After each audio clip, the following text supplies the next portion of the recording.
오늘은 창세기 24장 말씀, 오늘부터 오늘 한 번에는 안 끝날 것 같고요. 오늘은 먼저 전체적인 내용을 말씀을 드리려고 범사에 복을 주셨더라, 이러한 제목으로 함께 은혜를 나누겠습니다. 우리 지난 시간에 살핀 창세기 23장은 사라의 죽음, 그것에 대한 아브라함의 반응, 그러한 말씀을 나누었습니다. 아브라함은 아내가 죽었는데도 그 경황 중에서도 하나님의 언약을 믿고 신뢰하는 반응을 보였다 그랬습니다. 그것이 뭐냐? 매장지를, 묘지를 은 400세겔을 주고 구입한 일이다라고 했습니다. 아브라함은 지난 62년 동안 가나안에 살면서 한 평의 땅을 산 적이 없어요. 소유하지 않았어요. 왜 그랬다고 했냐면 돈이 없어서가 아니라 아브라함은 자신이 나그네이며 거류자라는 것을 알았기 때문이다 그랬습니다. 아브라함은 언제든지 이 땅을 떠나서 영원한 본향으로 이주할 하늘의 백성임을 알았기 때문입니다. 그런데 아내가 죽자 그의 마음이 흔들려 해쪽 속 에브론 땅을 돈 주고 산 것입니다. 아브라함의 이와 같은 행동은 자신이 나그네이며 거류자라는 것을 부인하는 모순된 행동처럼 보이지만, 겉으로는 그렇게 보여요. 그러나 사실은 그것이 아니라 오히려 자신이 하늘의 백성이라는 것을 더 분명하게 하는 믿음의 행동이었다. 왜냐?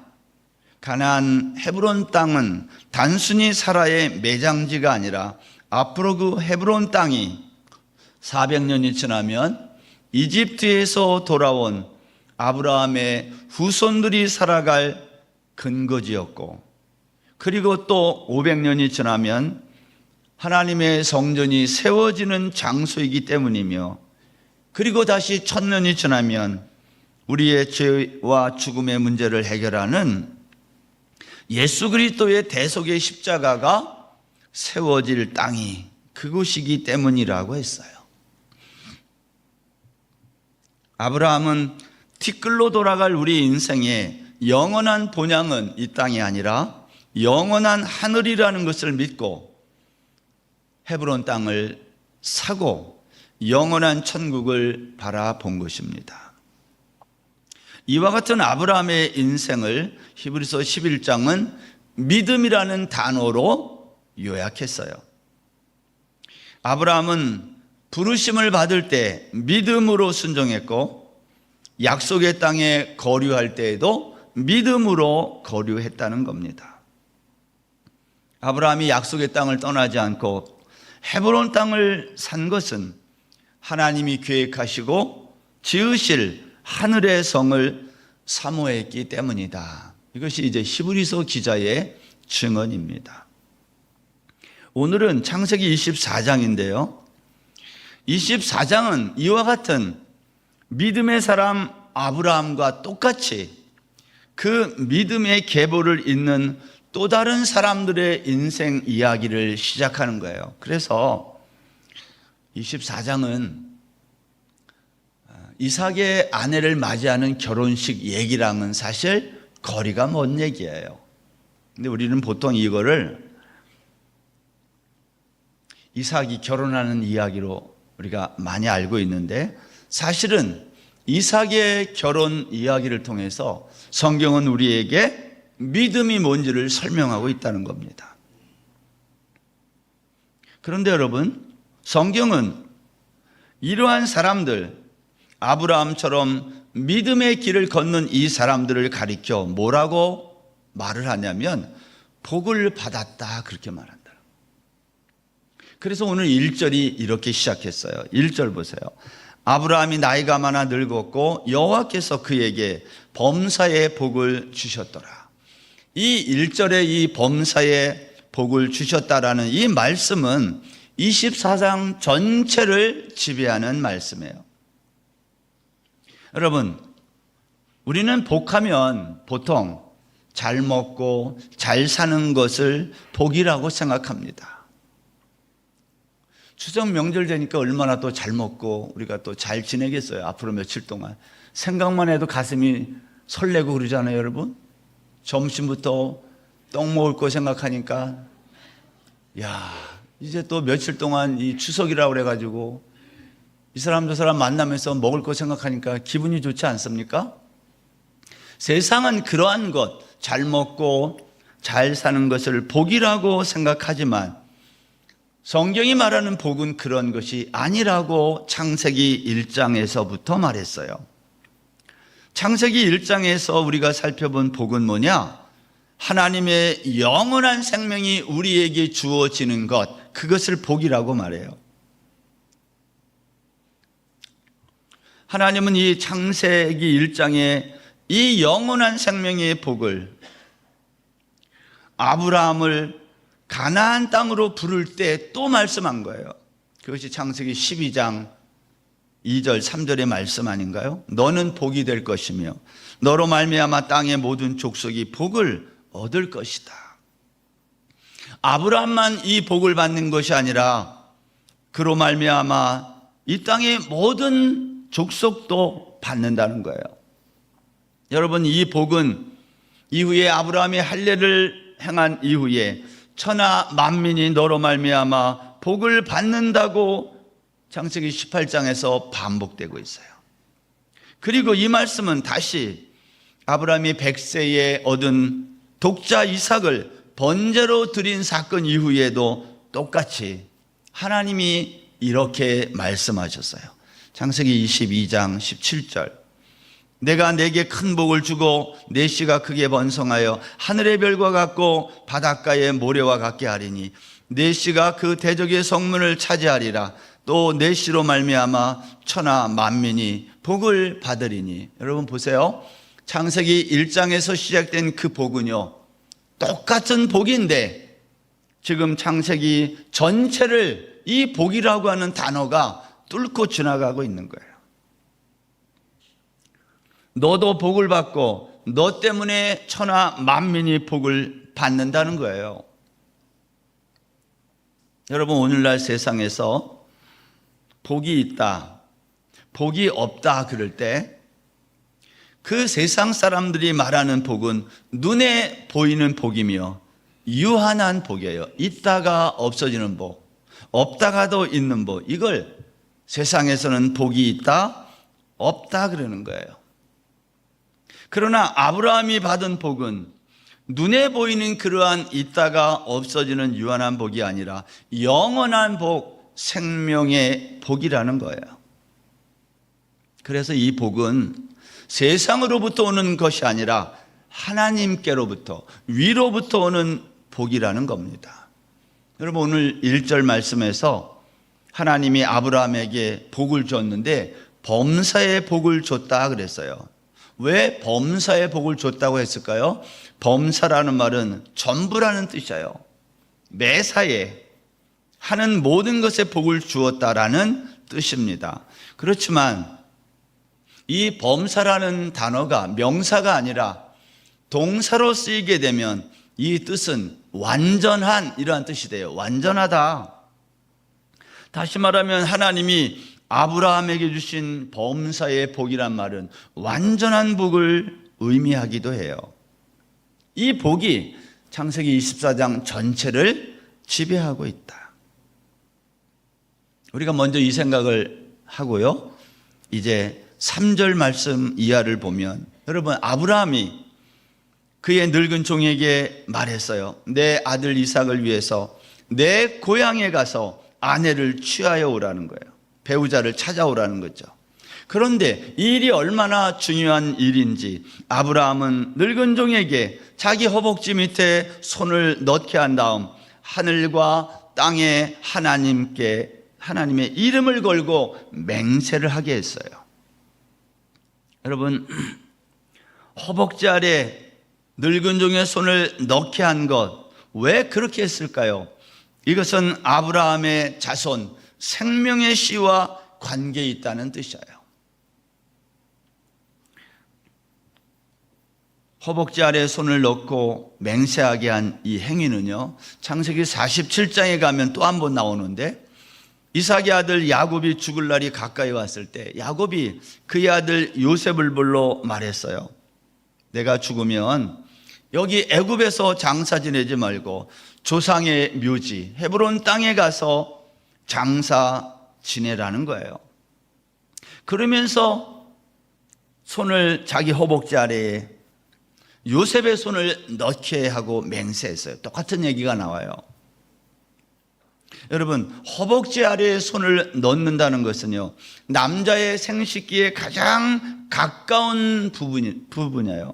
다시 말해서 허벅지 아래에 손을 넣고 맹세를 한다는 것은 내가 나의 후손을 두고 맹세한다는 의미가 있어요.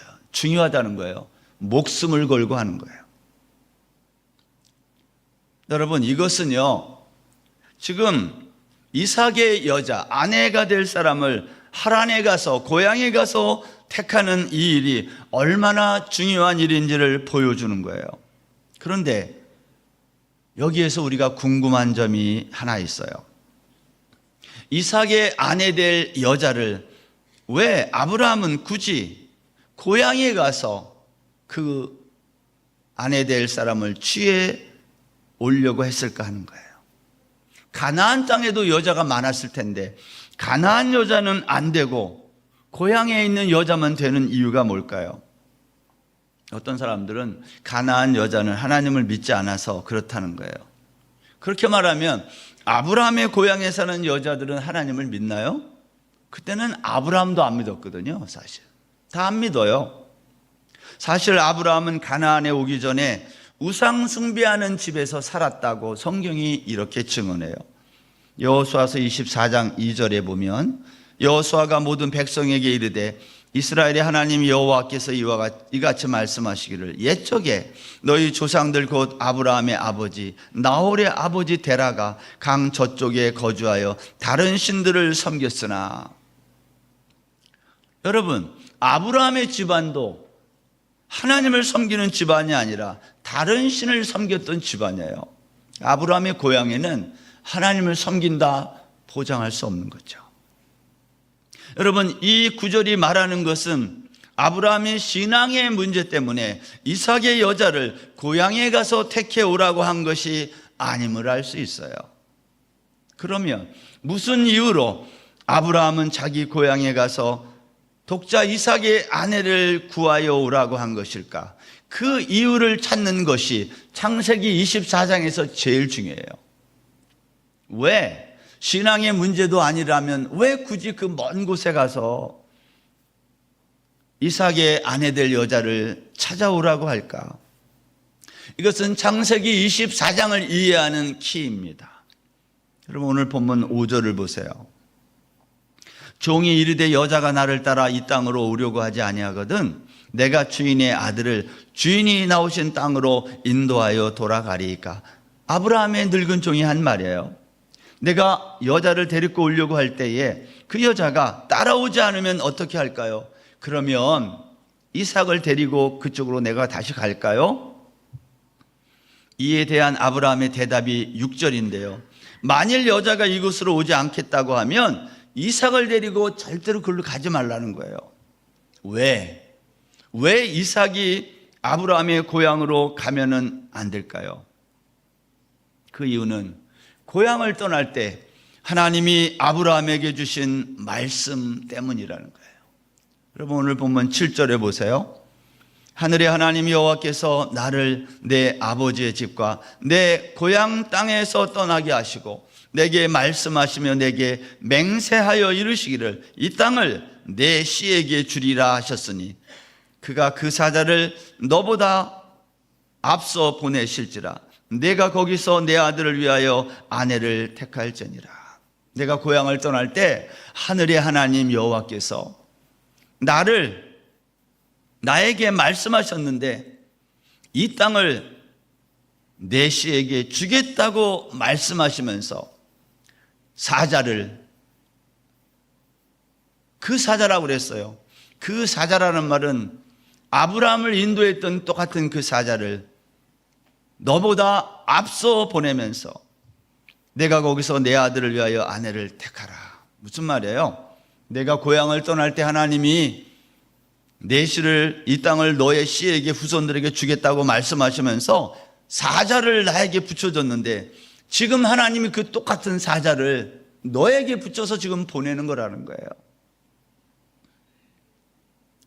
여러분, 놀랍지 않습니까? 이 말씀이. 내가 가나안에 올 때에 나와 함께 했던 그 동일한 그 사자를 하나님이 너보다 앞서 보내어 내가 내 아들을 위하여 여자를 택하도록 하겠다는 거예요. 한다는 거예요. 따라서 만일 여자가 너를 따라 오려고 하지 아니하면 나의 이 맹세는 아무 상관이 없다는 거예요. 무효라는 거예요. 그러면 여러분, 왜 이삭의 아내가 아브라함의 고향인 저 하란이라는 먼 곳에서부터 가나안의 헤브론 땅으로 왜 굳이 시집을 와야 하는가 하는 질문을 다시 던져야 돼요. 신앙의 문제가 아니라면 무슨 이유 때문에 아브라함은 이삭의 여자를 그 먼 곳에서 자기 고향에서 찾아서 데리고 오라고 말했을까 하는 거예요. 아브라함은 그 이유를 지금 뭐라고 설명하는 거예요? 그것은 나와 동일한 이유인데, 아브라함과 동일한 이유라는 말이 무슨 말이에요? 내가 내 고향을 떠날 때에 믿음으로 떠난 것처럼 이삭의 아내 될 그 여자도 믿음으로 떠나야 된다는 그 말이에요. 여러분, 오늘 본문 1절에서 아브라함의 나이가 많아서 늙었다 그랬는데, 이것은 그의 신체적인 나이가 늙었다는 말처럼 보이지만 사실은 이 문맥 정황에서 보면 그가 나이가 많아 늙었다는 이 말 속에는 아브라함은 이제 그의 모든 문제를 하나님께 맡기는 신앙의 사람이 되었다라는 다른 표현이에요. 사람이 나이가 들면 우리의 신체적 나이가 늙어가지만 신앙은 깊어져야 된다, 그런 말 아니겠어요? 오늘 우리는 나이가 들면서 우리의 신앙이 깊어지고 있습니까? 한국교회가 늙어가고 있다 그러는데 그게 나쁜 거예요? 여러분, 나이가 들어서 늙는다는 말은, 성경은 우리의 신앙이 깊어지고 있다는 또 다른 말이에요. 아브라함은 할례를 받은 후에 모리아 산에서 독자 이삭을 번제로 드릴 때에 그의 신앙은 최고봉에 달았다, 정점에 이르렀다고 말씀을 드렸어요. 그런데 여러분, 아브라함의 이 신앙을 예수님이 이렇게 말씀했어요. 요한복음 8장 56절인데요. 이 말씀 다 같이 한번 읽어볼까요? 시작. 너희 조상 아브라함은 나의 때 볼 것을 즐거워하다가 보고 기뻐하였느니라. 예수님이 하신 말씀이에요. 아브라함이 모리아산에서 뭘 경험했어요? 여호와 이레를 경험했는데 그것을 예수님이 보셨다는 거예요. 아브라함은 언약의 핵심인 대속의 사건을 모리아산에서 보고 여호와 이레의 하나님을 믿게 되었다. 여러분, 이 세상은요, 무엇을 중심으로 돌아갈까 여러분 생각해 본 적 있어요? 이 세상은 힘 있는 사람, 힘 있는 나라 중심으로 돌아가는 것처럼 보이죠, 겉으로는. 근데 성경은 이 세상을 어떻게 이 세상이 돌아간다고 말하냐면, 이 세상은 하나님의 언약을 중심으로 돌아간다는 거예요. 하나님이 우리에게 약속한 말씀을 중심으로 세상의 역사가 지금도 움직이고 있다는 거예요. 그 언약이 뭐예요? 아브라함에게 하나님이 약속한 내용인데, 너를 축복하는 자에게는 내가 축복하고 너를 저주하는 자에게는 하나님이 저주한다는 거예요. 그리고 하나님의 이 언약이 아브라함의 인생 여정 가운데에서 이루어지고 있다는 거예요. 아브라함은 그것을 자기의 인생길에서 경험하고 믿고, 경험하고 믿고, 그러면서 그의 신앙의 깊이가 깊어가고 정점을 향하여 간 거예요. 여러분, 아브라함은 자신과 약속한 것을 이루시는 하나님을 바라보고 믿고 이제 독자 이삭의 아내를 자신의 고향에서 택하여 오라고 한 것입니다. 왜? 내가 믿음으로 고향을 떠난 것처럼 우리 아들 이삭의 아내가 될 여자도 믿음으로 고향을 떠나야 된다는 거예요. 여러분, 이것은 매우 중요한 얘기예요. 성경에서 아내 사라가 죽었어요. 이제 자기도 나이가 많아 늙었어요. 그러면 하나님이 나와 맺은 언약, 이 언약은 어떻게 될까? 이제까지 나와 맺은 언약이 나의 인생을 통해 이루어지고 있는 것을 내가 경험하고 여기까지 왔는데 이제 아내가 죽고 나도 죽을 것인데 그러면 나 이후에 사람들은 어떻게 될까? 아브라함은 그 생각을 한 거 아닐까요?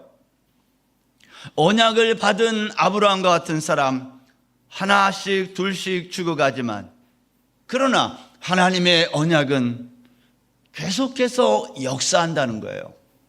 그것을 지금 아브라함이 자기의 행동을 통해 보여주고 있는 거예요.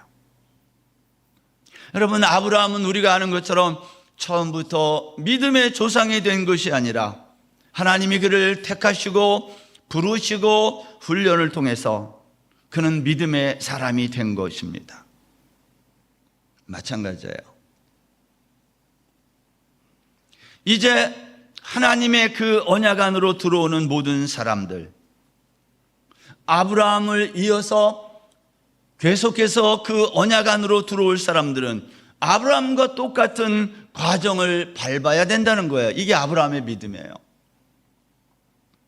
그 과정이 이삭의 아내를 고향에서 택하여 오는 거예요.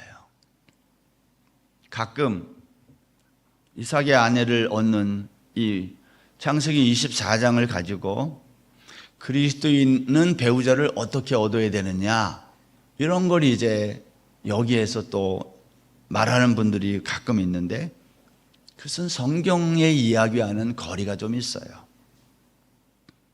물론 믿는 사람과 결혼하는 게 바람직한 것이 맞아요. 그러나 오늘 본문은 그 얘기를 하는 게 아니라는 거예요. 오늘 본문은 믿음의 얘기를 하는 거예요.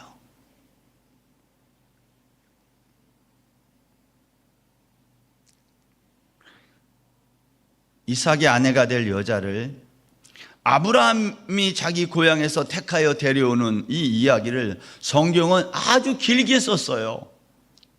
어떻게 보면 쓸데없는 이야기처럼 보이잖아요, 이 얘기. 근데 창세기에서 제일 길어요, 이 장이. 그리스도인이 어떤 배우자를 선택하느냐에 대한 가르침을 위해서 이렇게 긴 지면을 할애했을까요? 그렇지 않아요. 이것은 아브라함처럼 하나님의 약속을 받은 자는 어떻게 해서 믿음의 사람이 되는가에 관한 이야기예요. 그런 점에서 이삭의 아내가 이제 될 리브가는요, 한마디로 이렇게 그 사람의 별명을 붙일 수 있어요. 리브가는 누구냐? 여자 아브라함. 여러분 어떻게 생각해요? 리브가는 누구냐? 여자 아브라함이라 할 수 있어요. 이삭의 아내가 될 여자는 아브라함이 이제까지 걸어왔던 믿음의 길을 반복하게 된다는 거예요. 11절에서 아브라함의 종은 이삭의 아내를 구하기 위해서 메소포타미아의 나홀 성까지 가요. 가나안 헤브론에서 거기까지는 약 800km 정도 돼요. 하루에 8시간을 걷는다고 치면 하루에 한 20-30km를 걷는다고 계산할 때에 헤브론 땅에서 나홀까지는요 약 한 달이 걸려요. 아프지 않고 쭉 가면. 여러분, 오늘날처럼 무슨 차 타고 가는 것도 아니고 무슨 운송수단이 있는 것이 아닌 그 당시에 걸어서 거기까지 가는데 한 달 정도가 걸린다. 이것은 매우 위험한 길이에요. 쉬운 길이 아니에요. 가다가 물도 먹어야 되고 밥도 먹어야 되고 잠도 자야 되고. 내년 2월 달에 요르단이 조금 정세가 안정이 되면 우리가 거기에 가기로 성경방에서 결정을 하고 지금 돈들을 조금씩 모으라고 그랬는데, 이제 거기 가면 알겠지만요, 그 사해 쪽 내려가다 그 요단 동편에서 밤에 잠잔다는 것은요, 옷이 보통 두껍지 않으면 못 자요. 얼어 죽어요. 여러분, 그러한 기후가 있는 그곳에서 한 달을 여행했다? 굉장히 위험한 여행이에요.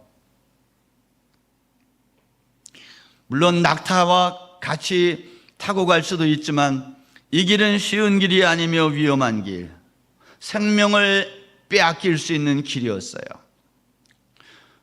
창세기 24장 15절에 보면 이삭의 아내가 될 소녀 리브가는요, 아브라함의 동생 나홀의 아내 밀가의 아들 부두엘의 소생이라고 그랬어요. 이거 굉장히 족보가 긴데 한국 사람도 이거 촌수라고 그러잖아요. 이거 촌수로 하면 어떻게 돼요? 이삭은 리브가의 5촌 당숙이 돼요. 제가 계산해 봤는데 5촌 당숙. 추석 명절이니까 한번 오랜만에 이런 말 좀 들어봐요. 5촌 당숙이 누군가 나에게. 리브가가 결혼할 이삭은 5촌 당숙이에요.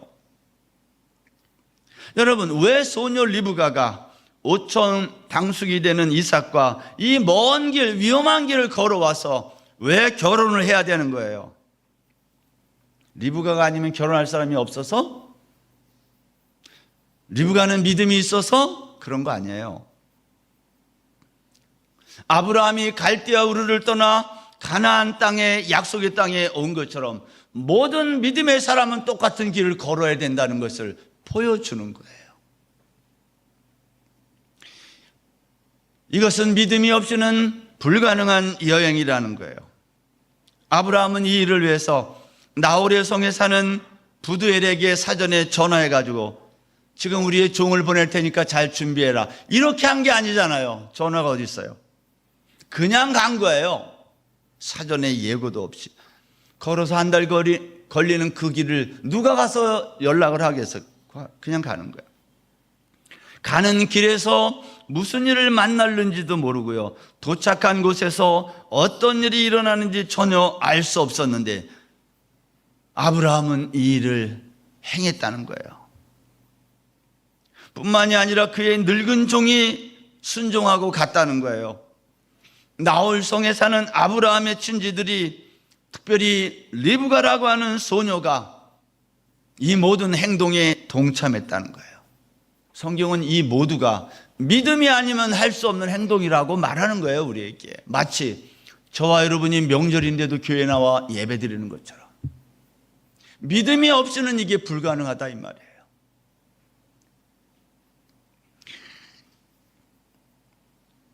우리가 다음 시간에 이 이삭과 리브가의 결혼하는 이야기를 좀 더 자세히 살펴보겠지만, 이 창세기 24장은 마치 무슨 연극 대본대로 연기하는 사람들이 무대에 나와서 연기하는 것처럼 아무런 갈등이 없이 이삭의 아내 리브가를 하란에서 헤브론으로 데려오고 있어요. 이 엄청난 일이 진행되고 있는데 한 사람의 의견 충돌이나 갈등이 없더라, 그 말이에요. 여러분, 오늘날 결혼 한번 시키려면 얼마나 많이 힘들어요. 몸무게도 빠지고 갈등이 많잖아요. 그런데 오늘 본문에서 이삭과 리브가의 결혼은 어느 것 하나 갈등 없이 이루어지고 있어요. 오히려 이 과정에서 언급되는 이름이 뭐냐? 하나님의 사랑과 성실을 찬송하고 있어요. 어떻게 이런 일이 일어날 수 있을까요? 성경은 그 이유를 24장 1절에서 여호와께서 아브라함에게 범사의 복을 주셨다, 그 말씀으로 다 설명하고 있는 거예요. 아브라함이 받은 범사의 복이란 뭐냐? 완전한 복이라는 뜻이에요. 하나님이 하셨다는 거죠.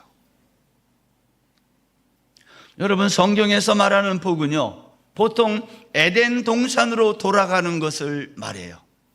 창세기 9장에 보면 노아 홍수 이후에 하나님은 노아에게 복을 주셨는데 그 복의 내용이 뭐냐? 창세기 1장에서 주셨던 창조시의 복이에요. 생육하고 번성하여 땅에 충만하라는 복이에요. 여러분, 에덴 동산으로 돌아가는 게 복인 이유가 뭘까요? 에덴 동산에는 생명이 있고 풍요가 있기 때문이에요. 그러나 우리 인생은 그 생명의 풍요가 흐르는 에덴을 나온 겁니다. 이후에 우리 인생은 에덴 밖에서 무엇을 경험했어요? 에덴 밖에서 우리가 인생이 경험한 것은 결핍과 죽음이었어요. 에덴을 떠난 우리 모든 인생들은 이 결핍과 죽음을 극복하기 위해서 저와 여러분이 지금 밤낮으로 열심히 사는 거예요. 부족함을 채우기 위해, 죽음을 피하기 위해. 그래서 에덴을 떠난 모든 인생들은 이 결핍과 죽음을 채우고 회복하기 위해서 남보다 더 많은 것을 움켜쥐기 위해서 서로 다투고 심지어는 살인하기도 하는 거예요.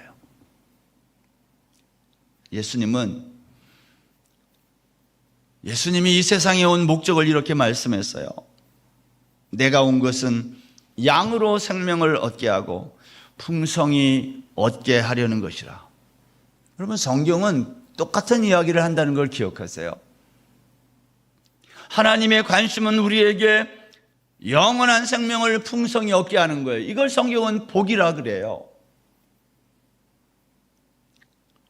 그런데 여러분, 창세기 23장의 이야기가 뭐였어요? 지난 시간에 아브라함이 독자 이삭을 100세에 얻은 다음 드디어 가나안 땅을 소유한 거예요. 이 말을 한마디로 말하면 아브라함이 복을 받았다는 말이에요.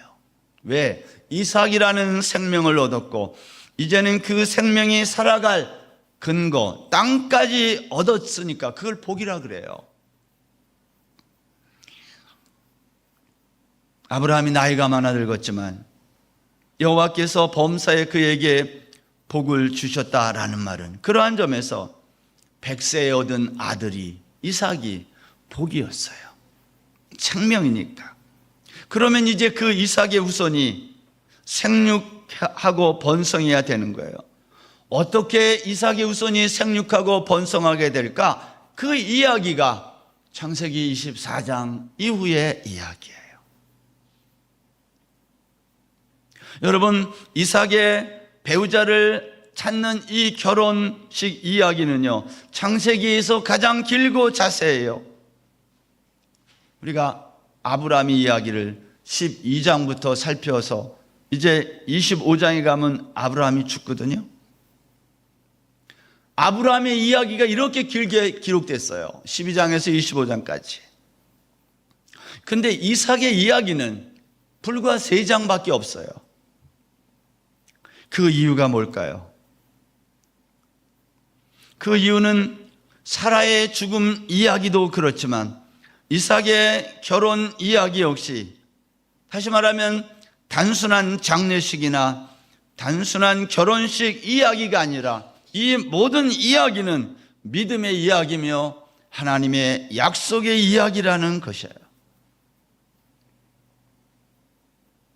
아브라함이 믿음으로 고향을 떠난 것처럼 리브가도 믿음으로 고향을 떠나 아브라함이 걸었던 그 여정을 반복해야 된다는 겁니다. 여러분, 아브라함과 리브가만 그렇게 하는 것이 아니라 저와 여러분 모두도 동일한 이 믿음의 여정을 반복해야 된다는 거예요. 저와 여러분이 지금 그 길을 가는 거예요. 아브라함이 걸었던 그 길, 리브가가 걸었던 그 길을 저와 여러분도 걷는 거예요. 어떻게? 고향을 떠나서.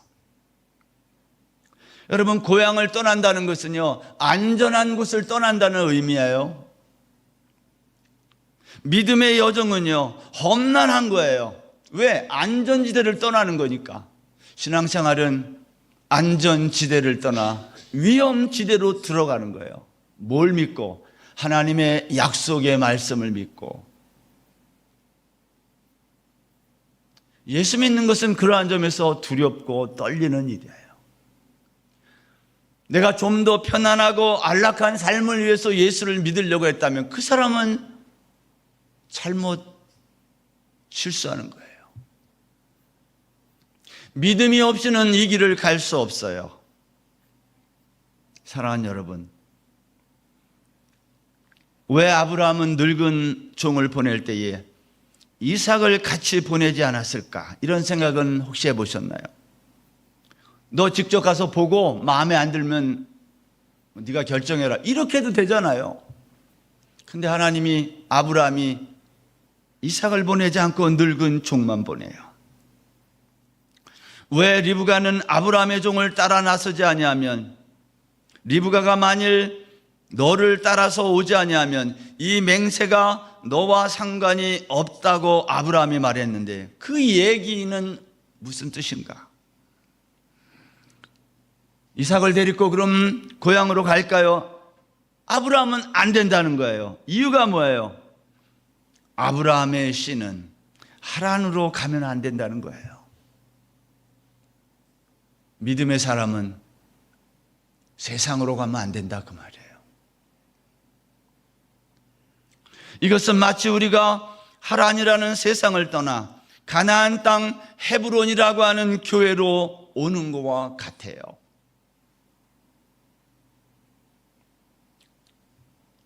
창세기 24장은 세상을 나와 교회로 오는 믿음의 사람들의 이야기예요. 구원받은 사람들의 이야기입니다.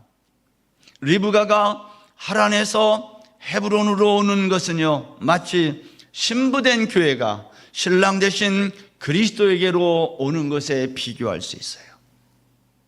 그런데 이 과정에서 필요한 것이 뭐냐? 믿음이라는 거예요. 여러분, 신앙생활은 믿음이 없는 사람은 신앙생활을 할 수 없어요. 두렵고 떨리고 그래서.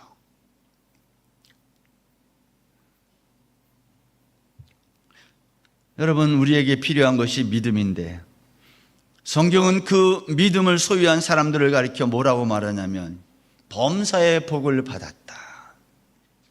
아브라함이 받은 범사의 복은 완전한 복이며 결국 우리가 이 세상에서 나와 십자가의 예수 그리스도로 말미암아 구속함을 받는 구원의 복을 말하는 거예요. 저는 우리 태국안인교회 성도님들이 세상에서 나와 교회로 와서 십자가에서 예수 그리스도로 말미암아 구속함을 받는 이 구원의 복을 날마다 누리시기를 주의 이름으로 축원합니다. 이것은 오늘 하루만 해서 되는 것이 아니라 날마다 이 똑같은 길을 반복하는 거예요. 믿음의 여정은 그래서 인내가 필요해요. 여러분, 오늘도 이 자리에 나오신 여러분을 주님의 이름으로 환영합니다. 앞으로도 계속 이 믿음의 여정을 멈추지 말고 계속해서 하나님이 약속한 말씀을 붙들고 헤브론 땅을 향하여 걸어 나아가는 저와 여러분들 다 되시기를 주의 이름으로 축원합니다.